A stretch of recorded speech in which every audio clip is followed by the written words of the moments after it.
자, 여러분, 부장님 개그라는 말 다들 아시죠? 뭐 왕이 넘어지면 킹콩, 메가 불닭볶음면을 먹으면 매움, 뭐 이런 가짜는 아재 개그를 다른 말로 부장님 개그라고 그러죠. 부장이 아무리 가짜는 드립을 날려도 부하 직원들은 일단 빵 터진 척 부장님 비위를 맞춰드려야 했기 때문이에요. 근데 시대가 변했죠. 이제 새롭게 등장한 MZ세대는 부장님의 권위와 화려한 과거에는 별 관심이 없습니다. 오히려 꼰대 소리 안 듣고 상향식 인사평가에서 살아남으려면 부장님들이 MZ의 방식을 이해하려고 버둥거려하는 처지가 되셨어요. 오늘 이야기할 자동차, 바로 이 부장님을 닮은 자동차 소나타입니다. 35년간 대한민국 근현대사를 온몸으로 맞으면서 한때는 사회적 성공의 상징이었지만 이제는 어떻게든 MZ세대에 비벼보겠다고 처절한 몸부림을 이어가고 있는 86년생 소나타 부장님 이야기 시작하겠습니다. 야, 86년생이 어떻게 부장을 다냐? 뭐 이런 태클은 걸지 말기로 해요. 우리 90년생일 퇴직금으로 50억 원 받아가는 시대잖아요. 인정?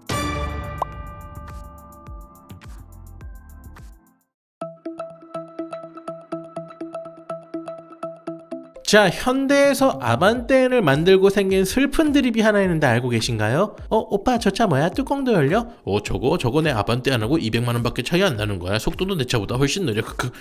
그럼 200 못해서 저걸 사야지. 오빠 진짜? 그렇습니다. 최고급이고 고성능이고 뭐고 좌우지간 아반떼를 그 돈 주고 살 바엔 오픈카를 사는 게 더 낫지 않냐는 보편적이면서도 단편적인 시각의 슬픈 드립이죠. 그런데 지금으로부터 약 35년 전 아반떼 N과 비슷하게 여보 억울하게 욕먹던 차가 있었어요. 바로 오늘의 주인공, 85년 최초로 등장한 소나타 1세대였습니다. VIP를 위한 승용차 소나타. 이 VIP용 자동차라는 말은 허세가 아니었어요. 무려 35년 전 국내 최초로 크루즈 컨트롤 기능을 탑재한 것도 부족해서 국내 최초 파워시트, 국내 최초 던동식 사이드미러, 국내 최대 배기량 2000cc 시리우스 엔진을 얹은 당대의 최첨단 자동차였습니다. 심지어 유럽 자동차에나 달린다는 헤드램프 워셔까지 있었어요. 거기다 뭐 이름부터 클래식 음악 소나타에서 따왔어요. 뭐 베토벤의 월광 소나타 할 때 그 소나타요. 종합예술 자동차 뭐 그런 깊은 뜻이 있었다는데, 이렇게 대놓고 VIP를 노리고 만든 소나타를 본 VIP 당사자분들의 반응은 어땠을까요? 도대체 왜 이랬을까? 알고 보니 1세대 소나타는 현대자동차의 중형차였던 스텔라를 업그레이드한 최상위 모델, 즉 스텔라 소나타 트림이었던 겁니다. 문제는 기존 스텔라의 외장에 크롬 범퍼 등을 추가하고 크기도 좀 키워주긴 했어도 뭐 크기도 거의 그대로였고 외관상 변화가 거의 없었어요. 이게 뭐 그냥 스텔라도 85년 당시에는 나름 좀 사는 집에서나 탈 수 있던 중산층의 상징, 부의 상징이기는 했는데, 아까 말씀드렸다시피 소나타는 VIP용 최고급 차로 팔았던 차였고, VIP 입장에서는 사람들이 알아보지도 못하는 스텔라 소나타를 살 이유가 전혀 없었던 겁니다. 왜냐? 더 저렴하지만 더 있어 보이고 더 크기까지 한 완벽하게 상용화되는 대체제가 있었기 때문이에요. 바로 대우자동차에서 만들던 로얄 살롱이었습니다. 독일 오펠사의 레코드를 라이센스 생산한 로얄 살롱은 장관급 관용차로 정부에 납품이 되던 장관님 자동차였어요. 자, 그럼 우리 그림 한번 그려볼까요? 스텔라 소나타를 타는 사람이랑 로얄 살롱 타는 사람이 시비가 붙어서 차부심 배틀을 막 한다고 생각을 해봐요. 소나타 차주가 내가 뭐 크루즈 컨트롤도 있고 뭐도 있고 입에 침이 마르도록 신기술을 자랑하면서 부심을 부려봤자, 로얄 살롱 차주가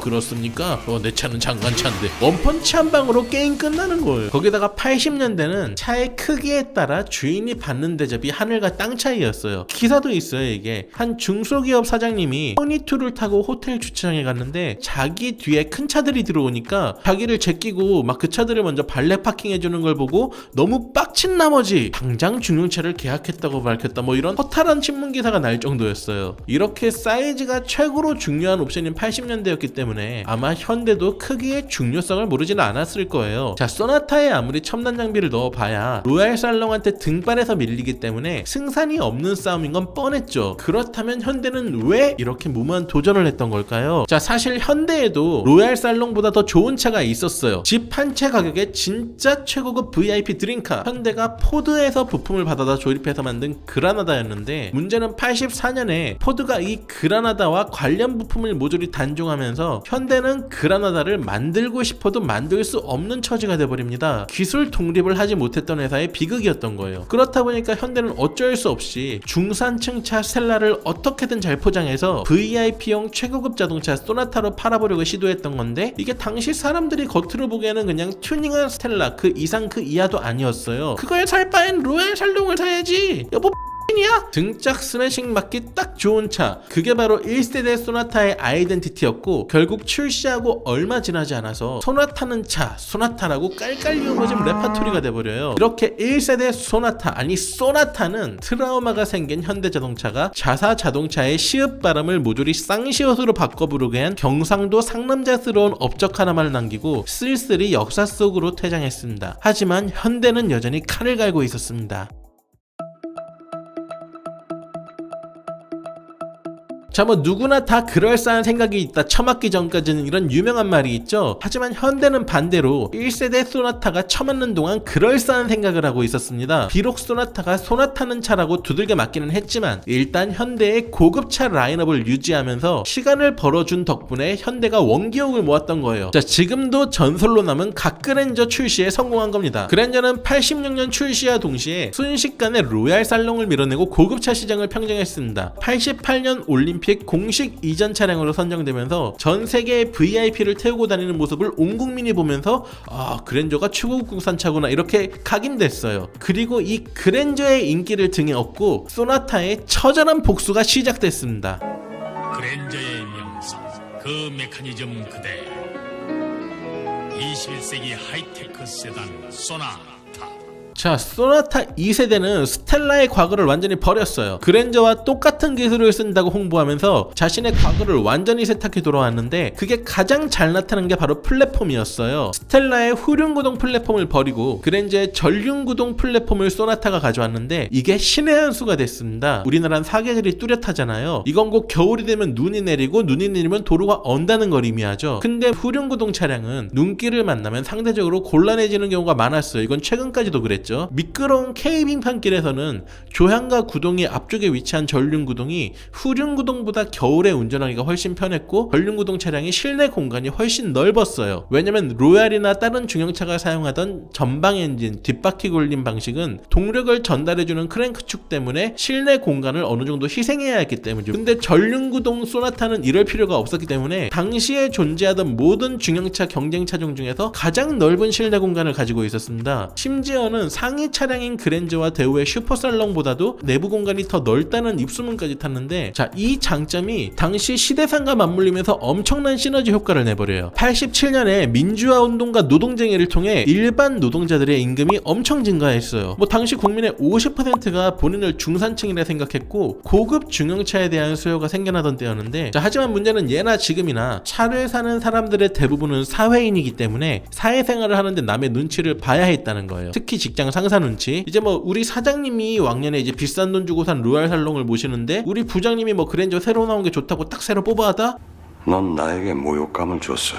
자, 소나타는 이 하극상의 딜레마를 해결해줬습니다. 앞세대 고급 대형차들보다 당장 눈으로 보이는 등발은 조금 작긴 했어도 막상 타보면 실내는 9세대 대형차급으로 넓고 쾌적했던 거예요. 그러면서도 가격은 또 동급 동세대 중형차 중에서 가장 저렴한 축에 속했어요. 실내 공간만 넓은 게 아니라 뭐 미쓰비시제 엔진을 수입해서 당시로서는 최첨단 MPI 엔진으로 가장 우월한 연비를 갖고 있었고, 거기다가 급브레이크를 밟아도 차가 앞으로 쏠리지 않는 안티 다이브 지오메트리 기능까지 탑재한 게 입소문을 타면서 소나타는 비로소 고급 사장 클래식 음악 소나타에 걸맞는 이름값을 하게 됩니다. 가장 넓고 가장 승차감 좋고 가장 경제적이면서도 가장 고급진 중형차, 이렇게 4박자를 완전히 갖춘 소나타는 닉값을 제대로 하면서 국내 최초 북미로 수출한 중형차가 되는 신화를 쓰게 됩니다. 하지만 소나타의 진정한 신화 창조는 이제부터 시작이었습니다.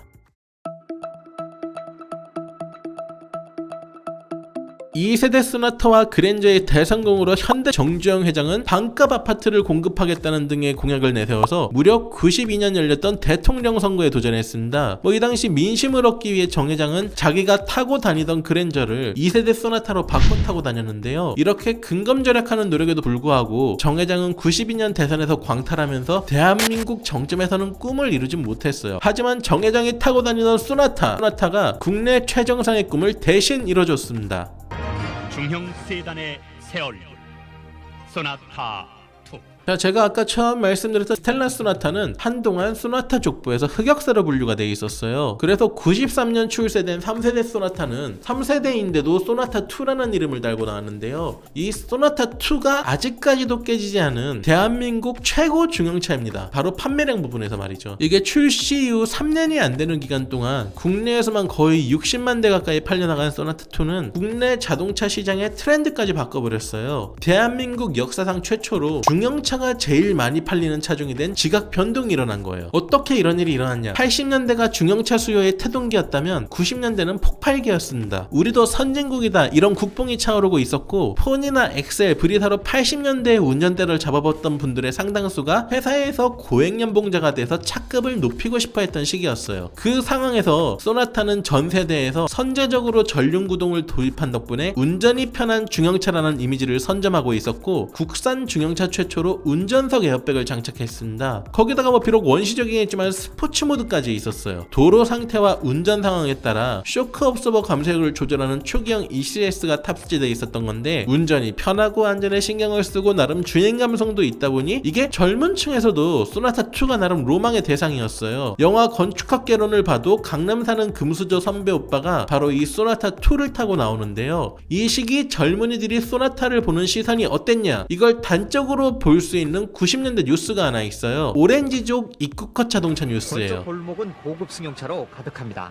소나타나 그랜저는 물론이고 벤츠나 포르쉐. 그렇다고 이곳에 나오는 사람들이 모두 오렌지족은 아닙니다. 프라이드차에 기껏해야 만원짜리 몇 장 가지고 자신들의 세계를 기웃거리는 사람들은 한낱 촌스러운 낑깡이나 깽족에 불과합니다. 자, 한마디로 압구정에서 야, 다 트라이라도 해볼 만한 최소 하한선이 바로 소나타였다는 건데 아슬아슬하긴 했어도 당시 귀하신 몸이던 외제차에 비벼보기라도 할 수 있었다는 얘기죠. 이게 뭐 이미지로만 따지면 이때가 소나타의 최고 리즈 시절이었습니다. 하지만 경쟁사도 바보는 아니었어요. 특히 기아가 로터스와 협업해서 크레도스를 선보이면서 부드러운 핸들링을 강조했는데요. 이게 실제로도 상당한 인기를 얻으면서 소나타2를 턱 밑까지 따라 붙었어.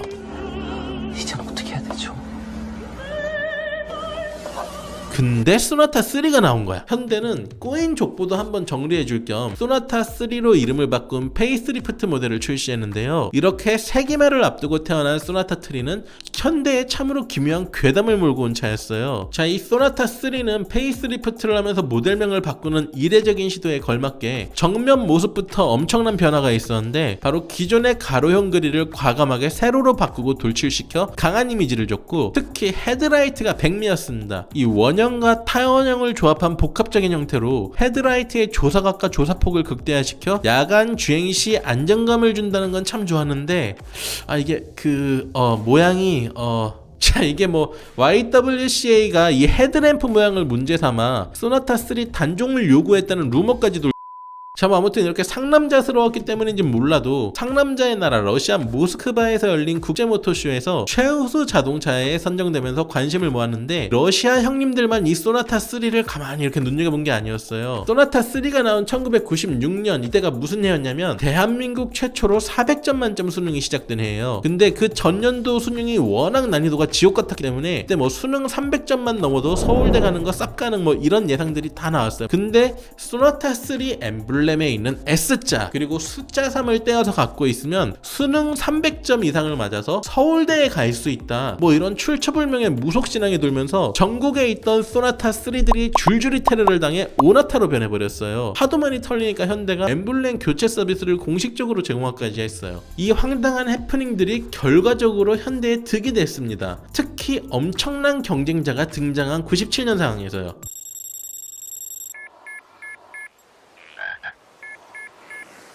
자, 97년 대우자동차는 레전드급 CF와 함께 중형차 레간자로 역습을 시작합니다. 레간자는 실제로 주행소음이 적어서 상당한 호평을 받았고 대우는 레간자와 소나타3 비교 광고까지 찍어서 불법 광고라고 때려 맞으면서까지 소나타를 꺾으려는 의지를 불태웠어요. 이런 노력 때문이었는지 레간자는 출시 첫 해 가장 광고가 기억에 남는 자동차로 선정되기도 했는데 딱 거기까지였던 거야. 이 소나타3가 헤드라이트 논란에 뭐 시장 선점, 서울대 해프닝까지 겹치면서 소나타의 네임 밸류가 넘사벽급이 돼 있던 거예요. 레간자는 소나타 판매량을 바짝 쫓아오긴 했지만 소나타3는 단 한 번도 중형차 1위 자리를 빼앗기지 않았는데요. 당시 뭐 기아랑 대우자동차의 눈에 비친 소나타 헤드라이트가 정말 탔을 거라고 예상이 돼요. 자, 결과론적으로 소나타는 3세대에 와서 내수 판매 100만 대를 돌파했고 국산 중형차 대표로 자리매김하면서 꽃길만 걸을 것처럼 보였어요. 근데 97년 겨울 대한민국이 망했습니다.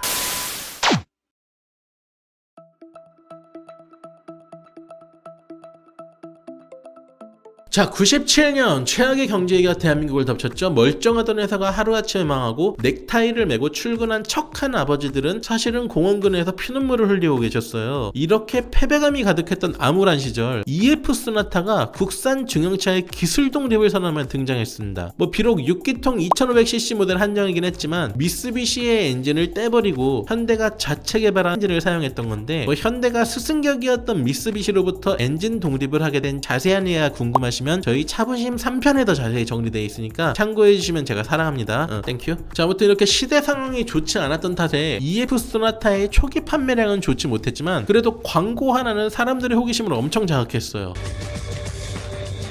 꿈의 기술로 편안하게 Dream Technology EF Sonata. 지금 봐도 신기한 저 엠보싱 광고는 당시에도 과장 광고냐 아니냐 논란이 많았는데요. 일단 서스펜션에 신경을 쓴 것 자체는 사실이었고 맞았어요. 거기다가 내부 디자인이 지금까지도 회자될 정도로 신선하면서 완성도가 높았는데, 베이지 컬러의 가죽 시트와 우드 그레이는 지금 보면 되게 촌스러울 수 있어도 당시로서는 난 차가운 도시남자 하지만 마음만은 따뜻하겠지 같은 고급지고 품위 있는 느낌을 전해줬습니다. 하지만 EF 소나타는 치명적인 약점이 하나 있었어요.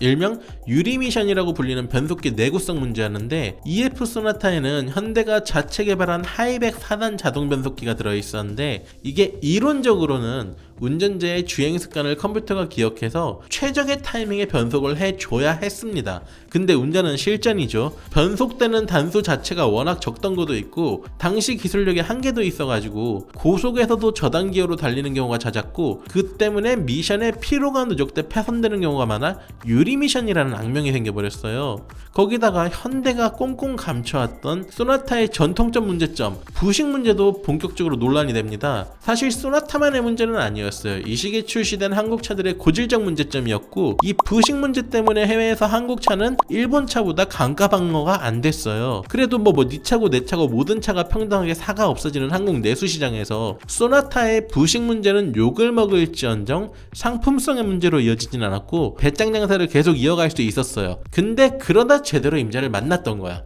아연도금으로 방청 처리를 한 SM5가 그 이전까지의 국산차는 넘사벽의 내구력을 보여줬고 소비자들이 막 차가 이래야지만 이렇게 환호성과 함께 환승의 조짐을 보였어요. 왜냐면 SM5가 근본으로 알고 보면 94년에 출시된 닛산 세피로 베이스 자동차거든요. 그래도 뭐 이게 달리 말하자면 SM5는 일본 자동차, 즉 사실상의 외제차 아니냐 뭐 이런 식으로 소비자들에게 읽혔고, 중형차 업계 부동의 일이었던 소나타는 비록 한순간이었지만 SM5에게 판매량으로 밀리는 굴욕을 당해야만 했습니다. 딱 일주일 동안. SM5 판매량이 소나타를 제꼈다는 언론 기사가 뜨고 정확히 6일 뒤 EF 소나타의 페이스리프트 모델이 공개됩니다.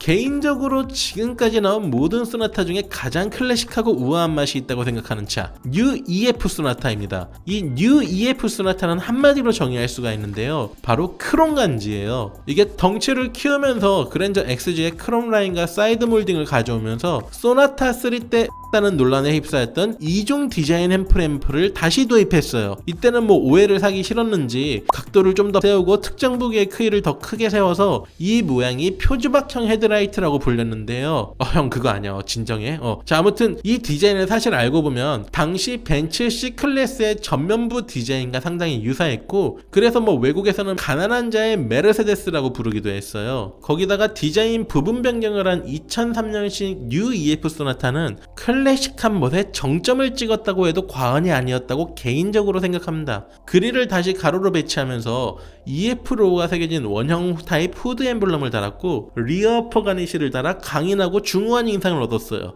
거기다가 측면 방향지 시등에도 크롬 라인을 넣어서 과거 올드카에 달리던 돌출형 전조등의 느낌을 주는 올드카스러운 멋이 있었다고 생각해요. 저는 이게 88년 소나타 2세대에 나올 때 에어로 다이나믹 컨셉으로 시작된 소나타의 곡선 미학이 네오 클래식 감성으로 정점을 찍는 순간이었습니다. 이게 뭐 85년 처음 등장했을 때만 해도 여보 소리를 들으면서 등짝 스매싱을 부르던 소나타는 과거의 흑역사를 씻어내고 어느덧 중후하고 댄디한 멋을 풍기고 있었던 거죠. 비록 회장님 차 소리는 듣지 못했지만 성공한 중산층을 상징하는 차였고 사회인들의 현실적인 드림카였습니다. EF 소나타까지 250만 대를 돌파한 누적 판매량, 이게 바로 소나타의 높아진 위상과 인기를 단적으로 보여주는 판매량이었습니다. 자, 근데 위치가 바뀌면 세상을 보는 시선이 바뀐다는 말이 있죠. 그래서였을까요? 곡선 미학의 절정을 찍은 뉴 EF 소나타를 마지막으로 소나타는 새로운 미학을 추구하기 시작합니다. 그리고 그 누구도 예상하지 못했던 대자연의 시대,